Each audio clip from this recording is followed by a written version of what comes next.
Salut, je suis Sandra et je te souhaite la bienvenue sur le podcast qui va te donner envie de réaliser tes projets et même tes rêves les plus fous. Notre mission, t'apporter de l'inspiration. J'échange avec des femmes qui ont osé s'écouter. Choix de vie audacieux, parcours atypique, projets fous, elles nous dévoilent tout sans filtre. L'idée, à travers chaque épisode, c'est d'adoucir tes peurs pour les remplacer par de l'audace et de l'enthousiasme. Du mouvement, du bruit, de la fumée, laisse-toi entraîner par les locomotives.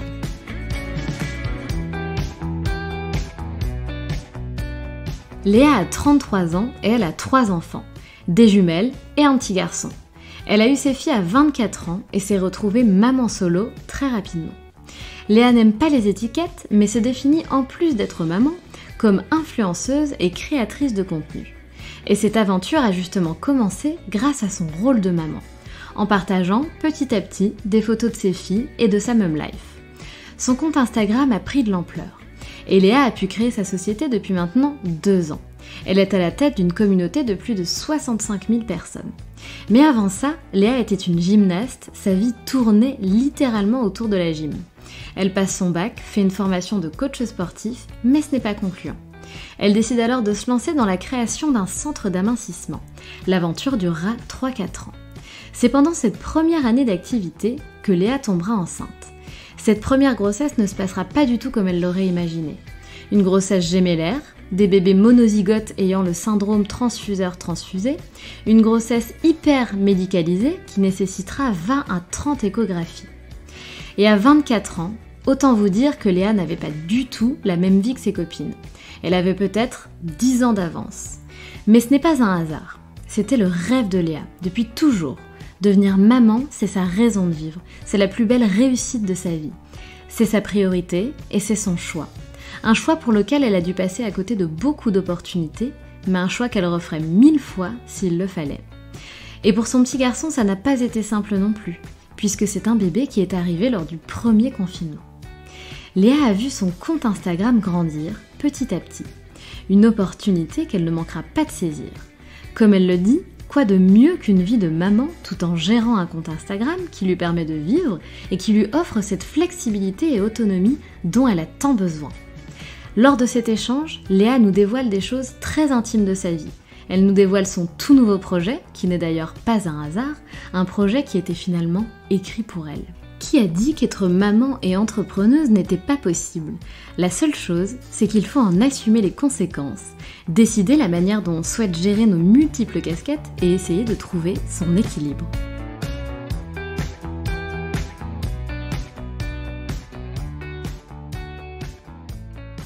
Salut Léa!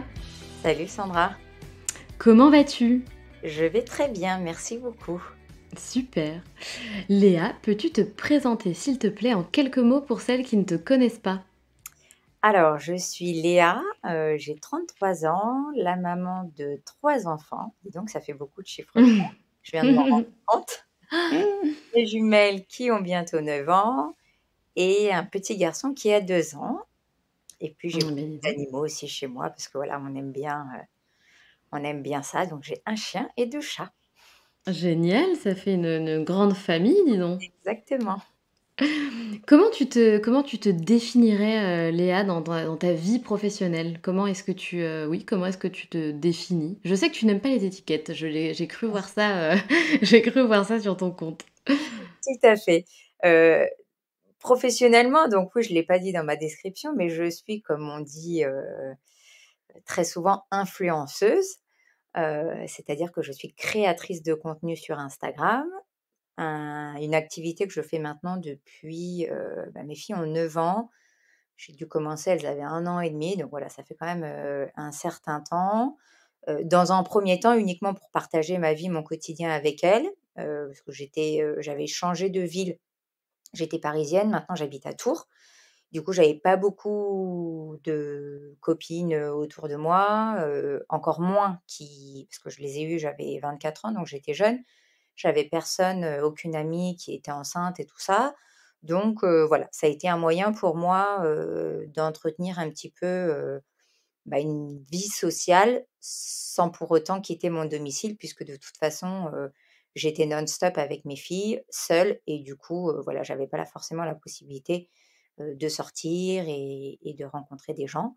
Donc c'est comme ça que petit à petit, j'ai mis les pieds sur Instagram, j'ai téléchargé l'application, partagé des photos de mes filles et puis, évidemment, je ne savais absolument pas que c'était un métier et puis au fil des mois, années et bien, en effet, voilà, ma communauté s'est agrandie, les marques ont pris contact avec moi. J'ai commencé au départ à avoir des collaborations juste, voilà, en échange de dotations, de produits et de cadeaux et puis petit à petit, je me suis fait rémunérer et aujourd'hui, j'ai une société, depuis maintenant 2 ans, je crois, 2 3 ans, qui fonctionne très, très, très bien et pour rajouter une nouvelle petite, casquette, j'ai Ne fait spoil pas tout! ah d'accord, OK, j'attends. Ne spoil pas! Donc Donc j'arrête bien sur la heu casquette numéro 1. Oui, oui, donc bien sûr, on parlera de ton tout nouveau projet, mais pas tout de suite. OK. Heu, Gardons un petit peu de mystère. Donc effectivement, tu crées beaucoup de contenu, de jolis contenus. Donc moi, je savais pas que ça faisait autant d'années que tu faisais ça, chapeau. Donc tu as été vraiment, une des 1 parce que, enfin, à l'époque, il y a tu vois, il y a 10 9 ans, c'était encore le début les débuts d'Instagram. Qu'est-ce que tu faisais avant? Tu as fait des études? Tu avais envie d'une carrière différente? Qu'est-ce que tu faisais? Alors moi, j'ai fait, beaucoup de sport, j'ai fait beaucoup de gym. Je m'entraînais 20 heures en moyenne par semaine, je vivais gym, je dormais gym. Mes amies, étaient, des filles de mon équipe. On partait en week-end, en vacances, enfin voilà, ma vie tournait autour de la gym. Scolairement, ça se passait plutôt très, très bien. Jusqu'à mon entrée en seconde où là, j'ai eu des soucis, j'ai un de mes proches qui est tombé malade et du coup, j'ai ça a été aussi l'entrée, dans l'adolescence, le premier petit copain. Voilà, je pense que ça a été un cumul de choses et j'ai un peu décroché scolairement.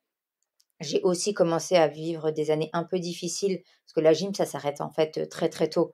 C'est voilà, c'est un sport, où en général arrivé, à 18 20 ans, on est déjà trop vieille, quoi.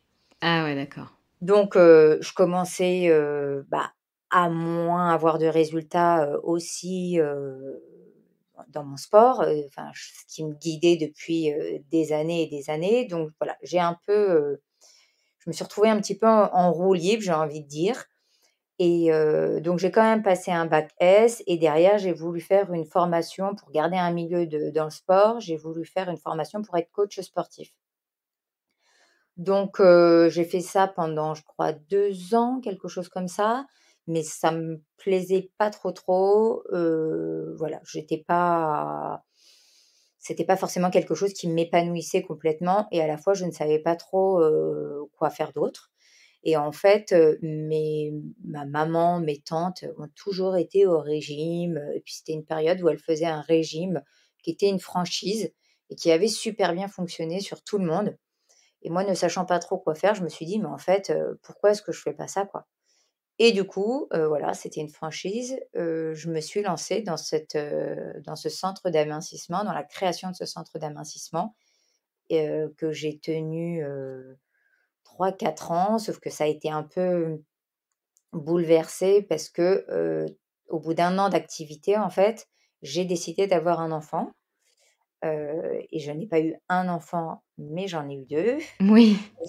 J'ai été, alitée, pendant la grossesse, les filles sont nées prématurément, et ensuite elles ne pouvaient pas aller en collectivité parce que, dû à leur prématurité, voilà, il fallait elles pouvaient pas aller en crèche et cetera, donc je devais les garder à la maison.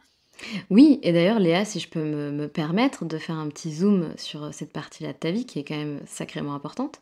Mmh. Je sais que tu es passée dans le podcast, le fameux podcast Bliss Stories de Clémentine qu'on adore, pour raconter justement, cette histoire en fait de la naissance de tes jumelles, enfin surtout de la grossesse en fait, du syndrome transfuseur-transfuseuse, je ne sais absolument pas ce que c'est.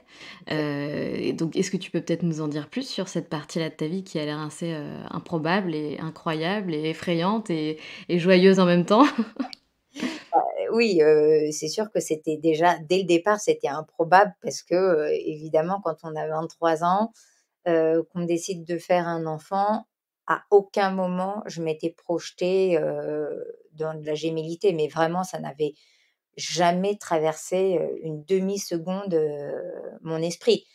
Je suis tombée enceinte tout de suite, dès l'arrêt de ma contraception, le mois suivant, j'étais enceinte. Donc voilà, ça c'est pareil, en général, quand on est jeune, on nous dit: «Oh, ça prend quelques mois quand même». Bon, bah, moi, ça n'a pas été le cas et donc il a fallu, tout de suite, voilà, réaliser qu'en fait, c'était plus rapide que prévu et puis, très rapidement réaliser, enfin accepter l'idée que, ça n'allait pas être un enfant mais 2 avec, toutes les contraintes et les difficultés, que ça entraîne et en effet, ça en entraînait très, très rapidement puisque dès la grossesse, en effet, les filles étant monozygotes, c'est-à-dire qu'elles sont dans la même poche avec un seul placenta, il y avait des échanges entre elles, ce qui normalement ne doit pas exister. En fait, les échanges doivent venir du cordon et vraiment, se séparer, à 50-50, de part et d'autre et le problème, c'est que, bon, là, il y avait des échanges entre elles donc il y avait un retard de croissance pour l'une des 2 et puis après ça peut, parfois dans des situations, vraiment très, très importantes même entraîner la mort, d'un, ou des 2 bébés.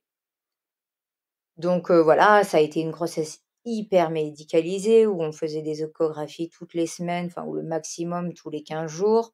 Quand on sait qu'une grossesse classique, c'est 3 échographies, bon voilà, moi j'en ai fait, je sais pas, peut-être 20 ou 30, enfin peut-être même plus. Waouh, d'accord. Voilà, énormément, énormément. Et puis en effet, encore une fois, on n'a pas respecté, la simplicité et les chiffres. Normalement, quand on est à leur terme, c'est-à-dire que 35 semaines, ce qui correspond à 7 mois et demi, il me semble, on peut dire que, on est sorti de la grande prématurité et que globalement, même si les bébés sont petits, il y a pas de pronostic vital engagé. Ils savent respirer, ils ont des poids corrects, donc voilà, peut-être qu'ils peuvent faire, 48 heures, de néonat, le temps, parfois d'atterrir, mais globalement, en général, ce sont des enfants qui très rapidement rentrent chez eux quand même. Bon, nous, ça n'a pas du tout été le cas puisque l'une des 2 a dû partir en réanimation puisqu'en fait ses poumons étaient immatures. Donc, qui dit réanimation dit pronostic vital, engagé et la deuxième qui était censée à ce stade-là faire plus de 2 kilogrammes faisait 1,5 kg. Donc, Oh là là! on a fait un mois, voilà, de réa, de néonat, voilà, avec toutes les difficultés, que ça comporte parce que, évidemment, l'hôpital dans lequel j'ai accouché ne pouvait pas accueillir les bébés. Il y avait pas de réanimation pour les bébés, donc il a fallu qu'elle soit transférée dans un autre hôpital, donc séparée de sa sœur et séparée de moi-même. Je ne l'ai pas vue pendant 48 heures, enfin bon, donc ça a été, oui, c'est une période, assez intense, on va dire, de ma vie. Ah oui, et en plus, je le rappelle quand même, tu n'avais que 23 ans. Oui, oui, tout à fait, ouais, ouais. Alors là, j'en avais 24 du coup maintenant, Ouais, bon, 23-24. Ouais, ouais, j'étais jeune et puis en plus à cette époque-là, il y avait pas du tout les réseaux sociaux. Moi, j'avais évidemment absolument aucune de mes copines, qui avait, des bébés, encore moins des jumeaux parce qu'il me semble que j'en avais quand même, 1 ou 2, qui étaient plus des connaissances et voilà, je m'étais un petit peu rapprochée d'elles parce qu'en effet, c'est toujours, très important, d'avoir quelqu'un avec qui, partager, tout ce qu'on traverse, dans une maternité donc voilà, souvent on se crée des nouvelles amies, des nouvelles confidences, pendant ces périodes-là Donc c'est vrai que ça avait été le cas, mais bon, j'étais quand même très, très seule et très isolée quand même dans cette grossesse et dans cette naissance. Et puis bon, bah, voilà, il a fallu quand même, bah, apprendre. Et puis après, aujourd'hui, 9 ans plus tard, c'est ouais, je pense que voilà, c'est quelque chose que j'ai totalement, digéré. Disons que on va dire que j'ai vécu pire par la suite, donc après, Ah, c'est vrai? Comment ça, tu as vécu pire par la suite? différemment. Enfin, j'ai rencontré d'autres problèmes, d'autres difficultés, voilà. D'accord. Donc bon, heu, je me dis que finalement, ça fait partie des expériences, des difficultés, qu'on rencontre plus ou moins tous et toutes, au sein d'une vie, et que c'était finalement pas, si terrible et si grave que ça. Oui. Tout s'est plutôt bien déroulé, même si voilà, c'était un peu semé d'embûches, pardon. Bon, ça s'est quand même plutôt, bien géré, et voilà, j'en ai pas un souvenir, voilà, c'est pas quelque chose qui est douloureux pour moi, d'en reparler. C'est pas quelque chose qui peut, voilà, ou quand j'en parle, j'en pleure pas. Enfin, c'est complètement, ça fait partie de mon histoire, ça fait partie de leur histoire. On en parle beaucoup, elles le savent. Il y a les photos et tout ça, mais voilà, c'est pas quelque chose, je veux dire, qui a traumatisé, mon chemin de vie. Oui et en plus aujourd'hui, tu as 2 petites filles, qui ont l'air superbes et en bonne santé, Exact. puis c'est ça l'important, du Mmh. coup. C'est ça qui compte et puis surtout, tu as remis le couvert comme on dit. Tu en as fait un 3e. Exactement. Moi, lui, c'était quand même plus simple, même si il y a toujours une petite originalité chez les Ada Fonseca. Il y a jamais dès que je fais quelque chose, j'aime bien pimenter, voilà, comme je te disais, que ce soit, pas forcément très linéaire et que la route ne soit pas forcément très lisse. Et donc là, encore une fois, bah, j'ai eu un bébé, pendant le premier confinement, donc le vrai, Et le oui. vrai, avec, bon, bah, voilà, les papas qui étaient pas forcément, autorisés. Donc il avait fallu que je bataille pour qu'il soit, présent, mais quoi qu'il a enfin, il a été présent, bien heureusement, pour la naissance, de notre fils. Mais tout de suite après, bah, il a dû repartir, donc je suis restée toute seule à la maternité. Bon, voilà, après, encore une fois, c'était un numéro 3. Lui, il faisait 3,7 kg contrairement à ses sœurs. Donc bon, Ah oui. pas trop d'inquiétude. La pédiatre, j'ai voulu partir au bout de 48 heures, et la pédiatre n'était pas OK. Donc je suis sortie contre avis médical et j'ai dit à la pédiatre: «Vous inquiétez pas, le papa, il assure, grave, il est hyper présent, le bébé fait 3,7 kg». Bon, c'est quand même l'opposé de ce que j'ai connu, quand je suis sortie de néonate Mmh. avec les C'est filles. Donc j'ai dit: «Écoutez, je me fais confiance, tout ira bien», et puis en effet, tout s'est très bien passé. Il y a pas eu de souci, il y a pas eu de souci. Mais on a quand même eu cette petite particularité de naître en plein milieu, d'un confinement. Tous nos proches, l'ont rencontré, il avait déjà 1 mois, enfin voilà. et ouais, ça c'est pas évident, surtout que, comme tu le dis, c'était au premier confinement, donc on était quand même vachement encore dans la peur, dans l'inconnu, comme tu le mentionnes aussi, les papas n'étaient pas autorisés, c'est donc tu as vraiment accouché sans le papa? Non, non, non, finalement, en fait, j'ai commencé à avoir les contractions, vers 5 heures du matin. Et puis, on a dû partir de la maison, vers, 8 heures.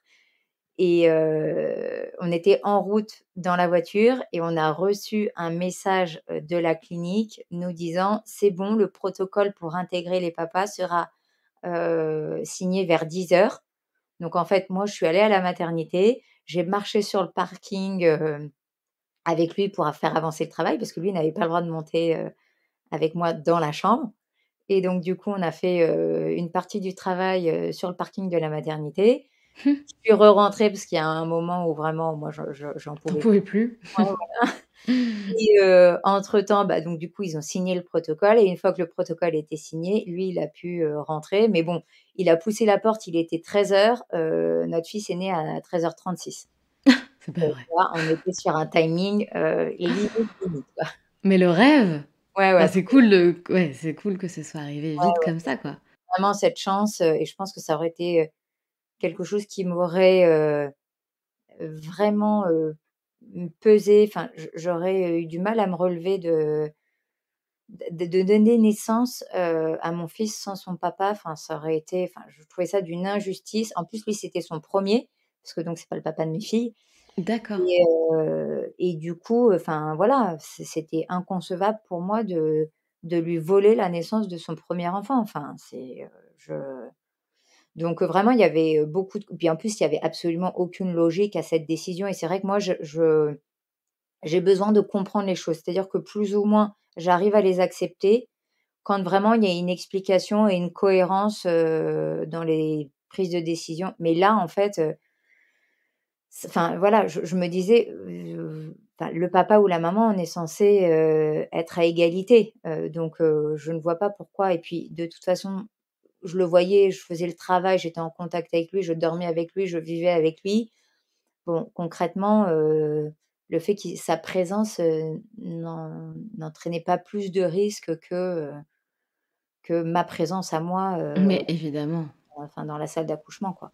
on va pas se mentir, hein, ça c'était Voilà. un petit peu Parce ouais, ouais. une connerie, hein, Oui, c'est faut le ça. dire, Bon, il y a hein, eu plein voilà. d'incohérences et ça fait voilà, comme dans tout, de toute façon, il y a toujours Mmh.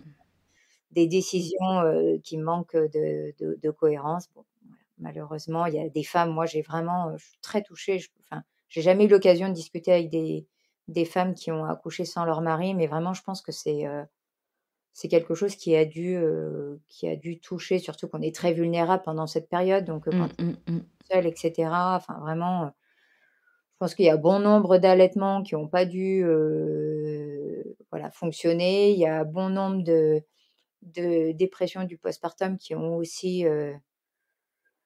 qui voilà, qui ont dû être un peu plus importantes, Tout à fait. j'imagine. Enfin bref, en effet, quand on fait un enfant, on le fait à 2 et c'est vrai que se retrouver seul dans ces moments-là, C'est pas simple, c'est pas ça. clairement. Mmh. En tout cas, on y reviendra dessus, mais sur ce sujet, pardon. Être maman, pour toi, c'était quelque chose qui était très important. Tu le dis d'ailleurs dans je ne sais plus, j'ai regardé tellement de choses, je me suis renseignée avant d'interviewer notre chère Léa, et tu as dit quelque part, je ne sais plus où, tu as dit que c'était une évidence pour toi et on y reviendra puisque du coup, le nouveau projet que tu viens de dévoiler il y a peu, Mmh. c'est tout à fait en relation avec, cette casquette, avec ce rôle. Le rôle de ta vie. Mais du coup, qu'est-ce que tu faisais, en parallèle? Donc tu tombes enceinte de tes jumelles, tu étais du coup dans ce job dont tu nous parlais. Qu'est-ce qui s'est passé ensuite du côté de ta vie professionnelle? Et bah, j'ai dû arrêter en fait parce que, c'était pas compatible, avec ma casquette de chef d'entreprise. Enfin leur père, il était pas question pour lui de diminuer son rythme de travail. Donc voilà, je ne pouvais pas en fait, tout faire. Je ne pouvais pas et m'occuper d'elle et faire tourner et aller faire des soins et assurer des rendez-vous, avec mes clientes. Donc du coup, j'ai liquidé, cette société et puis, je me suis accordé, là déjà Instagram commençait un tout petit peu à prendre. Mes filles, elles dormaient très, très mal, le rythme avec des jumeaux, c'était C'est sport. chaud. Mmh. Quand on est tout le temps tout seul, enfin moi j'avais, le papa il était jamais là, mes parents ils habitent à Paris, encore une fois voilà mes copines, bah, elles étaient plutôt dans la phase en fait où elles faisaient des études. Donc elles étaient pas Eh du tout oui. dans le mood, là je le vois d'ailleurs en ce moment, aujourd'hui, il y a quasiment tous les jours, j'ai une copine qui passe avec son bébé parce que j'en ai plein qui sont en congé maternité et cetera. Moi quand j'ai eu les filles, j'ai jamais connu ça. Eh ouais, 24 ans, 23 ans, ouais, Ouais, c'est hyper jeune. j'ai j'étais dans un voilà, un rythme complètement, et dans une vie complètement différente, de Mmh. mes amis, qui avaient, mon âge, qui avaient 24 ans aussi. Et d'ailleurs, pourquoi faire le choix d'avoir des enfants si jeunes? Je sais pas, moi j'avais depuis toute jeune, j'ai toujours, voulu avoir des enfants. Mais Ah oui. c'était viscéral, Mmh. c'était, quand je voyais les femmes enceintes, je sais pas, Tu ça me rêvais? ah ouais, j'en rêvais. Vraiment, c'était, ouais, ouais, c'était une envie, mais vraiment profonde, c'était ma raison de vivre, quoi. Moi, j'ai jamais été carriériste. J'ai jamais eu envie, de faire, des études, d'avoir une réussite professionnelle, un salaire, pas du tout. Moi, c'était pas pour moi, la réussite de ma vie, c'était d'avoir des enfants. Mmh. n'a jamais été calqué sur, le salaire que je pouvais, toucher ou le chiffre d'affaires de ma société. Ça, c'est le cadet de mes soucis. Enfin, après la réalité nous rattrape un peu. Bon, bah, il faut bien vivre, hein. Il faut manger. Mais voilà, je j'ai d'autres amis qui ont fait plein d'études et qui se sont, voilà, qui même maintenant qu'ils sont mamans, travaillent toujours beaucoup, ont des nounous pour les relayer et tout. Moi, mes enfants, ils sont jamais allés au centre aéré, heu, ils sont jamais gardés, enfin voilà, je les ai, Waouh! tout le temps, et quand je prends quelqu'un pour me soulager, c'était, pour garder surtout la première année, c'était ou pour, garder le petit pendant que moi j'emmenais les grandes à des activités ou l'inverse. Mais c'était jamais pour autre chose. Je calque ma vie, mon emploi du temps, enfin tout est calqué en fonction d'eux, en fait. Je ne décide rien, de voilà, après c'est un choix personnel, hein, Bien sûr. chacun fait ses choix et s'organise, je sais qu'il y a plein de femmes qui ne pourraient pas faire ce que je fais, qui ont besoin de travailler, d'être un peu libres, d'avoir du temps pour elles et tout ça. Bon, moi j'ai besoin d'adapter ma vie à mes enfants et que ce soit pas mes enfants, qui s'adaptent, à mon rythme de travail. Ça me fait passer à côté de beaucoup d'opportunités, mais c'est comme ça. Oui, mais et comme tu l'as dit, chacun fait, comme il veut, chacun s'épanouit de la manière dont il le souhaite, Exactement. et c'est très bien. Si toi ça te correspond, que tu es aligné avec ce fonctionnement, c'est génial et puis Mmh, bravo parce que c'est pas simple.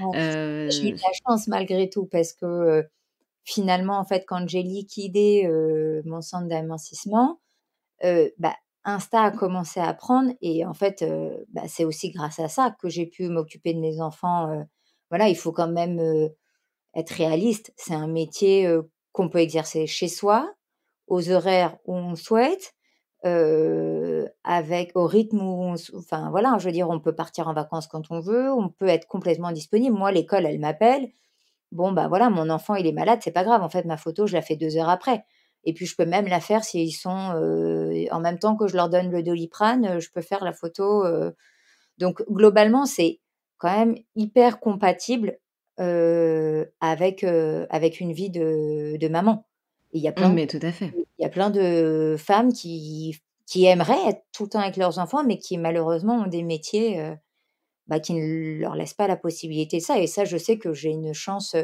inouïe, pour ça. Parce que je peux en effet gagner ma vie et aussi être complètement disponible et il y a pas beaucoup de métiers qui offrent, ce luxe-là. Il faut pas le renier. Oui, après, t je dirais pas que tu as eu de la chance, je dirais que cette chance, tu l'as déclenchée parce que c'est toi qui as osé créer ce compte, commencer à créer du contenu et cetera, donc c'est ton mérite, en fait, c'est pas de la chance, c'est grâce à Oui, oui, toi. oui, oui. Alors moi, je pense qu'il y a quand même, une petite part de chance. Tellement nombreuses. Bon, pourquoi moi? Moi, je me souviens quand je me suis inscrite, j'en voyais, elles avaient 250 abonnés. Je me disais: «Mais waouh, elles ont 250 Ah! abonnés, mais c'est fou ça!» Et puis en fait, m'étais fait un petit noyau de ouais, de mamans, qui avaient l'âge de mes enfants, certaines que j'ai rencontrées, et cetera et puis c'est vrai qu'elles avaient toutes plus d'abonnés que moi et pourquoi moi? Alors peut-être souvent je me dis parce que moi j'avais des jumelles, donc c'est vrai que c'est tout de suite un peu plus, rigolo, un peu plus, différent et donc évidemment quand c'est un peu différent, bon bah ça attire l'attention un peu plus. Peut-être que c'est ça, mais bon, j'avais pas l'impression de faire, forcément mieux que les autres. Voilà, je pense c'est pour ça que je dis qu'il y a quand même une part de chance, dans ma réussite et dans l'évolution qu'a pris mon Instagram. Et en parlant de chance d'ailleurs, petite transition, tu as eu aussi la chance, enfin je sais pas si on peut parler de chance, mais tu as eu, l'exclusivité, l'honneur de rencontrer, Macron. Donc ça aussi c'est assez improbable. Ah oui. C'est fou cette histoire d'ailleurs, donc j'ai vu que tu avais pu avoir une, discussion, en privé avec, monsieur Macron, Ouais. concernant la réforme de la pension alimentaire. Donc quoi? Qu'est-ce qui s'est passé? Que s'est-il passé, Léa? Explique-nous. Mail, je crois que c'était un lundi. Le truc et j'ai dû avoir un mail genre le vendredi, d'un membre de son équipe qui me dit, voilà, Macron se déplace à Tours pour en effet, promouvoir, cette, nouvelle loi, enfin cette nouvelle possibilité de faire, passer les pensions, par le biais de la CAF. Je sais que vous êtes séparés, que vous-même, voilà, bénéficiez, d'une pension alimentaire donc si vous souhaitez, témoigner, et puis, bah, voilà, moi j'ai dit: «OK». Alors il faut savoir que, c'est très drôle la question que tu me poses parce qu'on me la pose, régulièrement, enfin, souvent on me dit: «Ah là là, tu as rencontré». Alors moi, je fais partie de ces gens qui ne sont fans de personne. Je sais Oui, pas alors, ouh comment là te là, bah, alors je ne suis pas fan, hein, je t'arrête tout de suite. voilà. Non mais tu sais, il y en a enfin voilà, il y en a, ils adorent, mais même petite en fait. Petite, j'avais pas d'idole, c'est-à-dire que j'apprécie, tu vois, des chanteurs, des acteurs et cetera. Mais tu vois, souvent quand même on te dit: «Avec qui tu aimerais bien dîner?» Mmh. Bah, tu vois, j'ai du mal à je saurais pas dire, quoi. En fait, j'aime enfin, moi, j'aimerais bien dîner, enfin, avec, quelqu'un d'inconnu et en fait, on se retrouve par le hasard et c'est la vie qui fait que, c'est les rencontres. Enfin, pour moi, c'est plus riche ça que parce qu'en fait, enfin, tu vois, les acteurs, les chanteurs, on les connaît au travers, de nos écrans, d'articles, mais finalement, bon, bah, on les connaît pas vraiment, quoi. Donc, je sais pas, j'ai pas ce truc de me dire: «Oh, ils sont intouchables, ils voilà, je les regarde pas, je suis pas émerveillée» et cetera. Donc moi, pour moi, la rencontre avec, le président, bon, bah, c'était complètement informel. Enfin, je veux dire, on m'a dit, je crois que quand, là, on a démarré le podcast, j'avais peut-être un peu plus le palpitant que quand j'ai rencontré Macron, quoi. Ah, j'adore! Non, mais vraiment, pour moi, c'est pas du tout quelque chose Tellement drôle. bon, voilà, c'est pas du tout quelque chose qui m'impressionne, donc je trouvais intéressant la démarche parce que je savais que ça pouvait aider, des parents et que, bah, autant qu'en effet, de temps en temps, ma toute petite notoriété, elle puisse, servir, dans d'autres, causes. Mais donc c'est pour ça que j'ai accepté, mais je veux dire, ça aurait été, quelque chose et une cause qui me touchait, particulièrement, j'aurais accepté tout autant. C'était vraiment pas du tout parce que c'était, monsieur le président, qui était, En chef. voilà, qui était, à Tours. Ça a motivé, ma présence. Oui, bien sûr. Après, voilà, moi, je trouve que l'événement, enfin, c'est drôle, en fait, c'est marrant. Je trouve ça chouette que tu dises, que ça t'a pas impressionné, que tu y allais le cœur léger et que tu avais pas cette boule au ventre et que pour toi, c'est une personne comme les autres et tu as raison. Si on en enfin, c'est comme les personnes qui ont des métiers, soi-disant haut placés et cetera. Tu lui enlèves cette casquette-là, on est des êtres humains et on est tous pareils et on va tous finir au même endroit donc Voilà, c'est vrai, mon papa, il dit tout le temps ça. Ah, c'est vrai? Oui, parce qu'on n'a pas parlé de ton papa, mais si tu veux, tu peux tout à fait, mentionner ton papa que je ne connaissais pas, mais qui a priori, est plutôt connu ou était connu. Il est un peu, ouais, ouais, il est un peu beaucoup plus que moi. Mais oui, oui, non, mais encore une fois, bah, mon papa, c'est mon papa. Enfin, c'est l'homme le plus merveilleux qui puisse exister sur cette terre, le plus Mmh. simple, le plus généreux, le meilleur papa, du monde, le meilleur, grand-père, enfin voilà. Et après, il a fait des choses dans sa vie, mais bon, bah, il a pas sauvé des vies, hein, donc voilà, encore une fois, comme, je pense que c'est aussi, bah, évidemment, on travaille, on se lève tous les matins et on est des gens, gentils, bienveillants, respectueux, donc peut-être que c'est ça aussi qui, bah, nous donne, cette part, chance. Mais donc en effet, il a une belle réussite professionnelle dans le milieu du sport. Il était joueur, de foot et puis ensuite, il a été agent de joueur. Il a travaillé à Canal+ et maintenant il travaille à beIN Sport et en effet, voilà, c'est devenu, quand même, un personnage, public que l'on reconnaît dans la rue, à qui l'on demande des photos tous les 2 mètres. C'est pas vrai. Si. Donc voilà, quand mes filles, elles sortent avec lui, elles disent: «Oh, bah, non, mais nous, on avance, hein, parce que vraiment, c'est chiant ces photos, c'est chiant». J'adore. Donc voilà, mais bon, elles comprennent rien non plus. Enfin, nous, c'est un non-sujet. Il a eu plein de projets, là, il avait des projets sur la ville de Tours et puis, ma meilleure amie qui me connaît par cœur, il y a pas très longtemps, on croise quelqu'un et cette personne, elle me dit: «Bah, alors ton papa?» et cetera et donc ma meilleure amie, elle dit: «Non, mais laisse tomber, hein, lui pose pas de questions. De toute façon, elle ne sait rien. Elle ne parle jamais foot, jamais business, jamais quoi que ce soit avec, et Mmh. c'est vrai en fait, enfin nous quand on parle, voilà du quotidien, de la famille. Alors oui, on peut parler, de projets et cetera, mais c'est pas ouais, c'est pas nos échanges, principaux. Enfin, c'est pas la relation qu'on a envie d'avoir. Très souvent, j'apprends, tu vois, après tout le monde, on me dit: «Oh là là, il a fait tel match, tel truc», et moi je suis au courant de rien. Enfin, tu vois, c'est pas la base du tout de nos échanges, mais donc Bien voilà, mais sûr. c'est un homme extraordinaire, Mmh. En tout cas, c'est chouette parce que, tu vois, il y a quelque chose, que j'aimais bien à travers ton compte Instagram, parce que c'est comme ça, moi, que je découvre mes futurs invités, c'est à travers leur compte Instagram, en partie du moins, et je peux ressentir un petit peu, ton état d'esprit, l'atmosphère et cetera et c'est vrai que tu avais l'air d'être une personne très simple, très accessible, avec de jolies valeurs et je suis contente parce que, bah, ça se confirme durant cet échange, et du coup, bah, j'imagine que merci à ton papa, merci à ta maman, de t'avoir transmis, toutes ces belles choses. moi j'ai plein de défauts, hein, j'ai plein de défauts, Comme tout le monde. mais c'est vrai que voilà, je suis quelqu'un, je pense, enfin d'après mes proches, profondément, gentil, et je suis honnête et très, très entière. Parfois, c'est pas forcément une qualité d'ailleurs d'être très entière parce que quand je ne peux pas et que je ne veux pas, tu me croises dans la rue, tu le sais quoi. C'est-à-dire que c'est marqué sur mon Ah, visage. c'est vrai? Ah, c'est étonnant.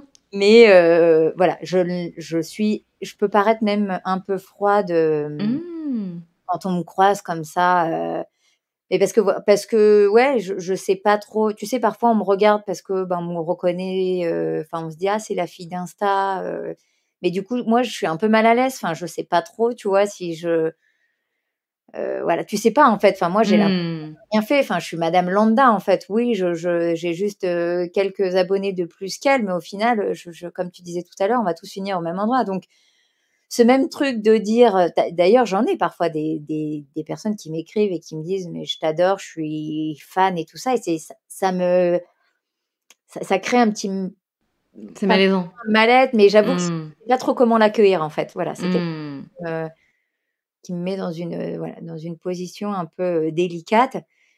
Et voilà, parfois quand je croise ou parfois quand, bon, bah, oui, tu es la compagne de, tu es la fille de, bon, ça voilà, C'est un souvent peu je lourd. ouais, je suis un peu, en fait, je suis un peu dans ma bulle. J'ai mes proches et moi j'ai des amis, je suis d'une fidélité, hors norme à la vie, à la mort, enfin je mes amis sont mes amis, enfin c'est et j'ai des amis, depuis qu'on a 3 ans, quoi, et pourtant Dieu Mmh. sait qu'on a eu des chemins de vie, des parcours de vie, complètement différents, qu'on a des vies aujourd'hui complètement différentes, des caractères, des enfin voilà, et parfois tout nous oppose, et pourtant, voilà, c'est mes amis, et quoi qu'il arrive, ce sont toujours mes amis. Enfin, c'est voilà, c'est comme ça, donc je suis très, très, très, très, fidèle en amitié. D'ailleurs, j'ai du mal à voilà,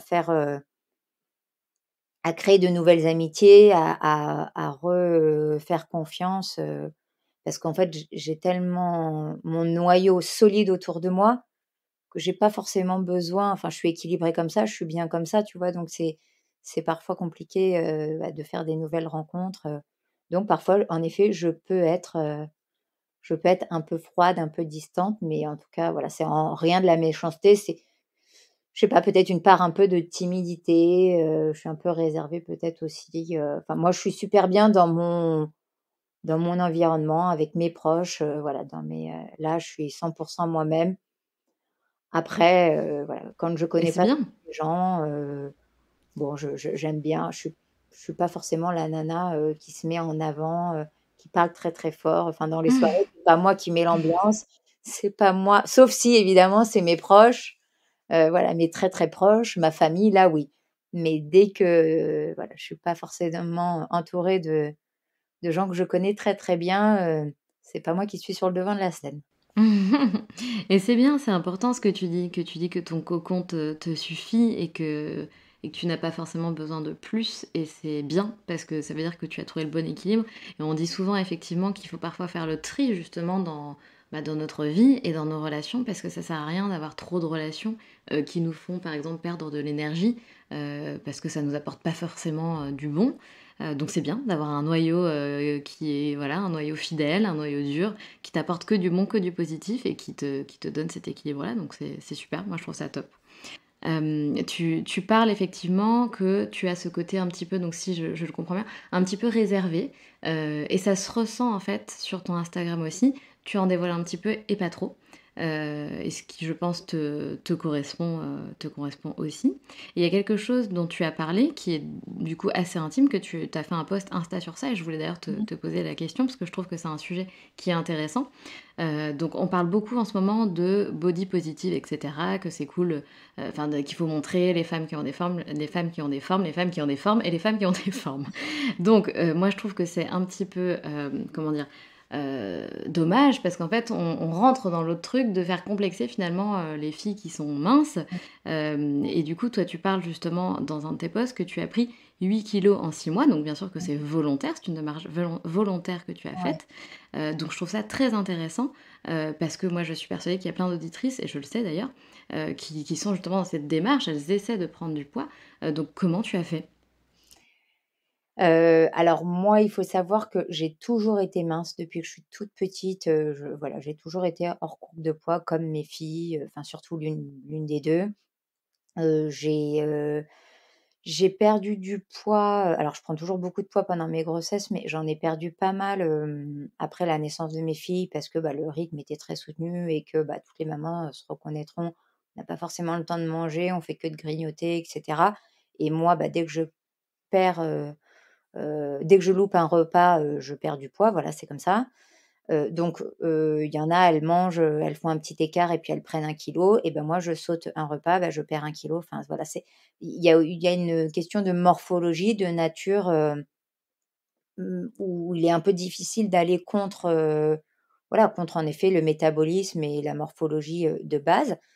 Heu et il y a quelques mois, j'ai de nouveau, traversé une épreuve, dans ma vie, privée, et du coup, j'ai commencé à perdre beaucoup, beaucoup de poids. Pour autant, j'avais pas l'impression, de perdre pied parce que encore une fois, j'avais vécu pire et que je me disais, bon, bah, que voilà, ça allait s'arranger et que, bon, c'était pas dramatique et qu'on trouverait des solutions et tout ça.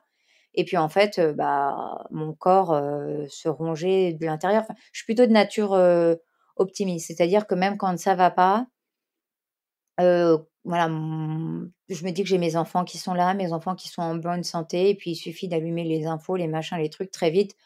On revient sur terre et on réalise à quel point en effet, bah, voilà, la vie, elle peut être bien plus compliquée, que celle que moi j'ai. Donc j'ai plutôt tendance sauf que là, bah, mon corps, il a parlé, à la place de ma tête, quoi et donc j'ai vraiment perdu énormément, énormément, énormément de poids jusqu'à, bon, bah, voilà, heu, c'est un peu, bah, j'en ai pas du tout parlé sur mon Insta, mais jusqu'à risquer une hospitalisation, en fait. Ah oui, Donc voilà, donc j'étais vraiment descendue très, très, très bas d'accord, par rapport à mon, ouais, à ma taille et à ma morphologie et tout bien ça. sûr.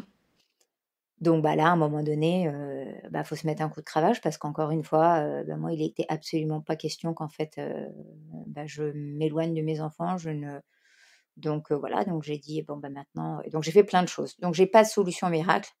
En fait, j'ai fait plein de choses. J'ai vu des magnétiseurs, j'ai vu, une psychologue, j'ai vu, une diététicienne, j'ai vu des sophrologues, j'ai pris du temps pour moi.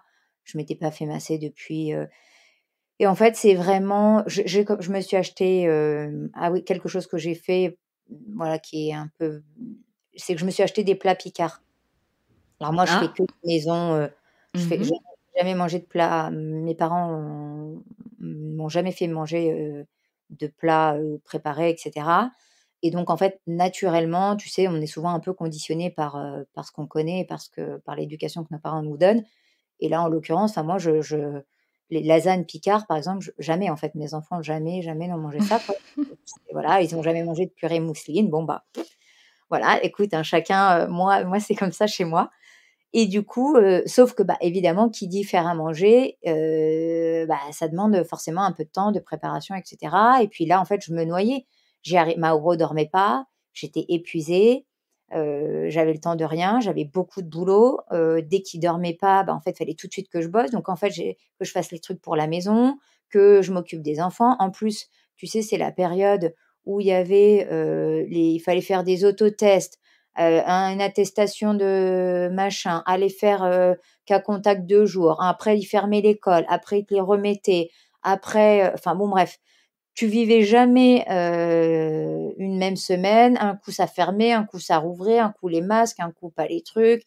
Enfin bon bref, c'était, et en fait ça a été un trop plein quoi, hein, c'était trop, mon corps, il ouais, comme un peu une dépression du postpartum si tu veux. Je pense que, bah, même si Mmh. elle est arrivée un peu tardivement, mon corps était épuisé, le rythme, des nuits blanches et puis en effet de cette situation, avec le covid, bah, dans lequel on a tous, été confrontés à ça, hein, un Bien coup, sûr. tu peux aller bosser, un coup tu pas qu'à contact, un coup faut faire un test machin, un coup bidule, enfin bon bref. Très anxiogène.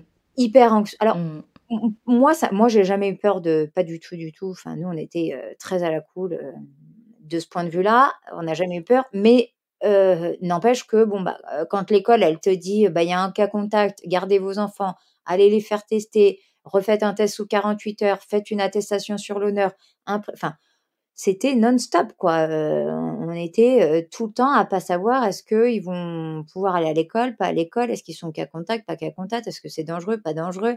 Le vaccin, pas le vaccin? Enfin bon bref, tu savais jamais, mais bon bref, donc ça un peu comme tout le monde, la maison, et puis voilà, enfin bref, je pense que voilà, j'étais arrivée à un point de fatigue de non-retour quoi et mon corps, bah, à un moment donné, bah, le corps s'exprime et moi le mien, bah, il s'est exprimé de cette façon-là et donc j'ai mis plein de choses en place, dont les achats des plats, Picard. Parce que au moins, même quand j'avais pas le temps, que mon fils il dormait 2 minutes et ben les 2 minutes, je mettais le plat Picard, au micro-ondes et je me mangeais et au moins j'avais, un repas et c'était pas juste, une compote, une pomme-pote, de mes enfants, quoi. Bien sûr et en plus, je crois que les plats picards sont bons, en fait. C'est pas enfin, Bah, il y écoute, a en pas tout d cas en termes de goût, je non, te en termes de, en termes de goût, je sais qu'ils sont bons. Moi aussi, j'en ai mangé, mais quand je travaillais, bref, je ne mange pas ça chez moi, mais ça m'a bien servi quand non, tu mais as c'est beaucoup vrai de que quand on voilà. est, bien sûr, quand on est en fait hyper occupé, hyper débordé, il y a un moment donné où en fait, il faut accepter aussi de, bah, de pas être au top sur tous les fronts, Tout quoi. à fait. Ça a Faut été lâcher prise. voilà, c'est-à-dire que moi, je passe l'aspirateur tous les jours, ma maison elle est tout le temps nickel, mais parce qu'en fait, si je mets un chrono, par jour, je fais 1 heure et demie de ménage. Mais encore une fois, c'est moi qui le veux. Eh oui. C'est comme ça que moi je passe mon aspirateur, bah, tu en as, ils adorent prendre des bains ou je sais pas quoi, ils se sentent détendus après un bain. Bon, moi, je prends un bain, en fait, je m'ennuie, j'ai chaud, je suis mal installée, enfin bon, bref. Bon, moi, ça m'apporte rien. Bah, passer l'aspirateur, quand mon Ça te fait aspirateur du bien. ça me fait du bien. J'ai un Mmh. espèce de tu vois, je me sens vidée, cool, machin. Bon, en plus, écoute, c'est mon plaisir, je ne bois pas, je ne fume pas, j'ai jamais testé la moindre drogue, quelle qu'elle Eh soit, bah, dis donc. de rien, ni de près ni de loin. Donc écoute, bah, le ménage, hein, écoute, chacun sa chacun Chacun son kiff. Toi, c'est l'aspirateur, c'est comme voilà. ça. Et donc moi, je range pour me sentir bien, j'ai besoin de ranger, que ce soit ordonné, j'ai besoin que mes enfants, ils mangent du bio, qu'ils aient des repas équilibrés et cetera.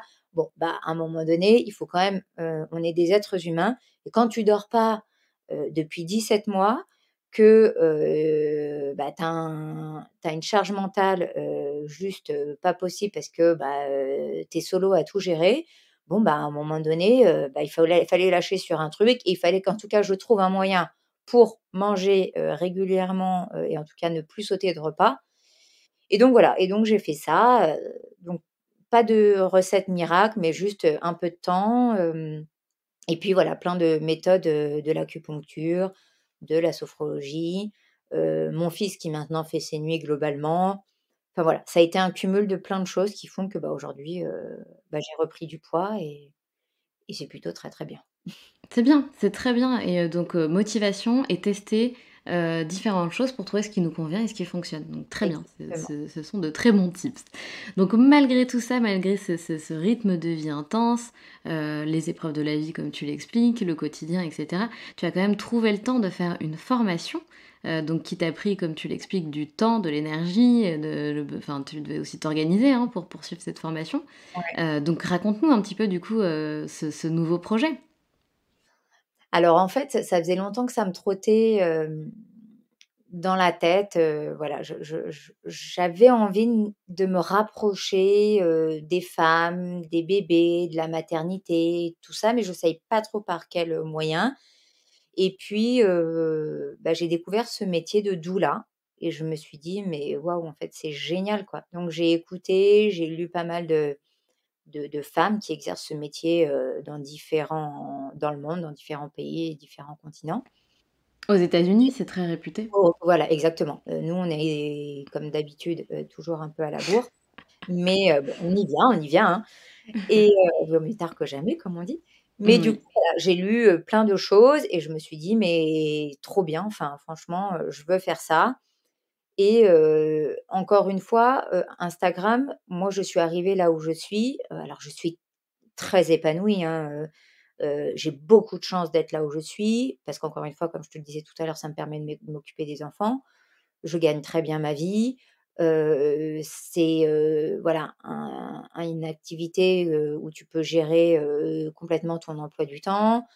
Mais bon, c'est vrai qu'on ne sait pas trop, en fait. C'est-à-dire que je ne sais pas comment je suis arrivée là et je ne sais pas si je vais être là encore dans 5 ans ou dans 10, si tu veux. Sauf que moi, j'ai 3 enfants et qu'à un moment donné, j'avais besoin, de d'avoir, aussi une activité, dans lequel je me voyais du haut de mes, 50 ans.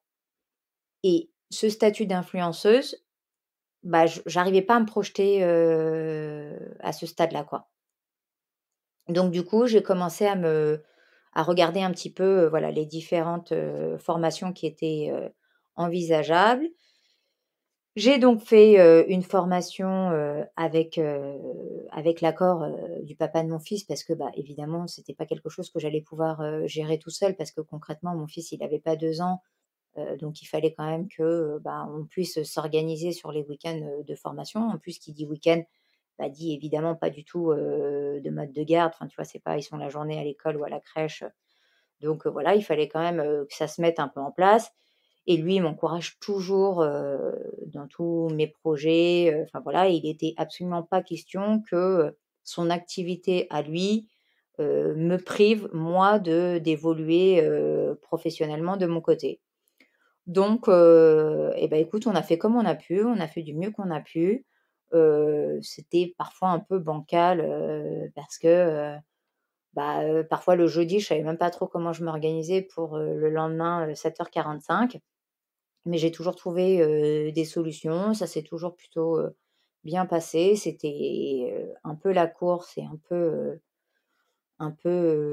pareil intense. Ça a rajouté aussi, une charge mentale, mais voilà. Mais j'ai réussi miraculeusement à aller au bout de cette formation et je suis, hyper, hyper heureuse parce que, ça va m'emmener, plein de belles rencontres et ça va me permettre, d'avoir, une seconde casquette qui, demain, sera peut-être mon activité principale, heu, soit par choix, soit parce que, en effet, Instagram, ça n'évolue plus. Enfin, voilà, je ne sais pas comment les choses vont évoluer, ni d'un côté ni de l'autre, mais pour le coup, j'ai les bagages aujourd'hui et donc je me laisse guider. C'est super et donc est-ce que tu as commencé? Est-ce que tu as déjà des est-ce qu'on dit d'ailleurs des clientes, des patientes? Qu'est-ce qu'on dit? On dit plutôt des clientes, bon après on parle plutôt, ouais, même de famille, de maman, les termes vraiment, mais oui, j'ai commencé à accompagner, des mamans là, depuis que et franchement, c'est génial. Enfin, ça me nourrit, Trop bien. Ça me booste, je suis hyper fière, enfin, quand elles me disent merci, et puis, en fait, j'accompagne aussi des mamans, là, depuis, que j'ai été certifiée, mais tout au long de l'année, toutes mes copines qui, pour le coup, maintenant, enfin se décident à faire des bébés, bien et bah, je suis la première personne, chez qui elles viennent, frapper et encore hier, j'avais, une amie qui avait des petits soucis avec son allaitement. Voilà, je lui ai envoyé et puis, elle m'a envoyé des trucs: «Mille merci, trop bien, ça fonctionne trop». Mmh, Donc voilà, trop je bien. sais que je suis au bon endroit, que voilà, que j'espère que je vais faire ça, bien et que je vais apporter, beaucoup, aux parents et que ça va m'apporter, des belles rencontres, mais je suis sûre que je suis au bon endroit. C'est génial. En tout cas, c'est super de voir, toute cette évolution, de vie, de parcours, que tu te renouvelles, à 33 ans, tu commences une nouvelle, Mmh. c'est génial, tu es encore hyper jeune, tu peux encore changer dans 10 ans comme tu le disais si tu as envie, ça va sûrement t'amener de nouvelles opportunités, tu vas c'est évident t'éclater, tu adores ça, tu adores être maman, tu adores les enfants, tu adores accompagner les nouvelles mamans, donc je suis persuadée que ça va être beaucoup d'épanouissement, beaucoup d'enrichissement. Donc beaucoup je te souhaite beaucoup de succès en tout cas, C'est gen pour ce nouveau projet. c'est gentil. Merci en tout cas Léa, c'était vraiment très agréable de discuter avec toi. On a 2 petites questions dans le podcast des locomotives qui sont des questions rituelles à chaque fin d'échange. Mmh. Donc la première question c'est: est-ce que tu as un mantra? Est-ce que tu as une philosophie de vie qui te guide dans la vie? Hem, alors c'est pas la mienne, c'est celle de mon père, en dont tu as cité un déjà, Pique en lui. mais c'est une phrase en espagnol, que d'ailleurs, pareil, vous avez l'info, en VIP. Je vais me faire, la faire tatouer, Ah! normalement demain, mais bon bref, encore Ouais! si, perso, gestion enfant et cetera, je ne sais pas trop comment je vais faire pour y aller encore, mais normalement c'était prévu demain à 16h, voilà, et donc c'est une phrase qui dit, «Toujours aller de l'avant». C'est Et vrai. et c'est quelque chose que, voilà, mon papa me dit systématiquement quand je lui dis que, bah, c'est difficile, que j'en ai marre, que je suis fatiguée, machin. Voilà, c'est sa petite phrase, et puis bon, bah, même si, de temps en temps je lui dis: «Oui, oui, mais tu dis toujours la même chose», bah, finalement, Mmh! on s'aperçoit que quand on va de l'avant et ben, ça veut dire qu'il y a un peu de temps qui s'écoule et le temps, bah, même si parfois il nous semble long, très, très, très, très long et bah, il guérit quand même, beaucoup de maux et c'est grâce à lui qu'on trouve quand même bon nombre de solutions et de force et de courage, voilà, pour traverser, tout ce que la vie met sur notre chemin. Tout à fait. En tout cas, ça nous donne envie de rencontrer ton papa, hein, Ah bah, franchement, non, que mais d'éloges. incroyable. Ah, c'est une perle.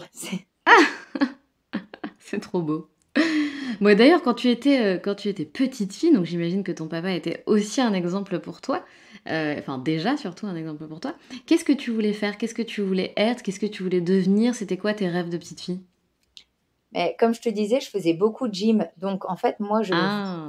être que ce que je connaissais. C'est-à-dire que alors je savais que j'allais pas être gymnaste professionnelle parce que de toute façon, comme je te le disais, à 20 ans, j'avais pas forcément envie d'être entraîneur, quoi. Enfin, je l'ai été quelques années, mais voilà, j'avais pas forcément envie d'en faire, mon activité principale, mais du coup, comme je voyais beaucoup d'ostéo, de kiné et cetera, j'ai longtemps voulu être, au départ kiné, puis après ostéo et puis après j'ai découvert, un métier qui est psychomotricienne, qui est souvent rattaché, aux enfants. Bon, même si en effet, il y a aussi des adultes qui peuvent en avoir, besoin, mais du coup ensuite, j'ai voulu être, psychomotricienne. En tout cas, merci, pour, ta transparence, pour tout ce que tu viens de nous dire, de nous dévoiler, pour ton témoignage.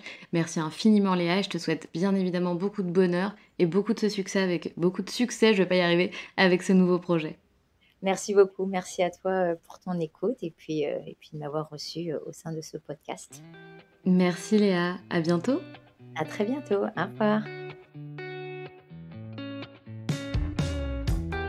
C'est la fin de cet épisode et j'espère qu'il t'a plu. Si tu as envie de laisser 5 étoiles sur Apple Podcast ou Spotify, surtout n'hésite pas. Merci pour ta fidélité et on se retrouve mardi prochain pour un nouvel épisode. Pense à rejoindre la communauté Les Locomotives sur Instagram pour toujours plus d'inspiration, de motivation et de good vibes.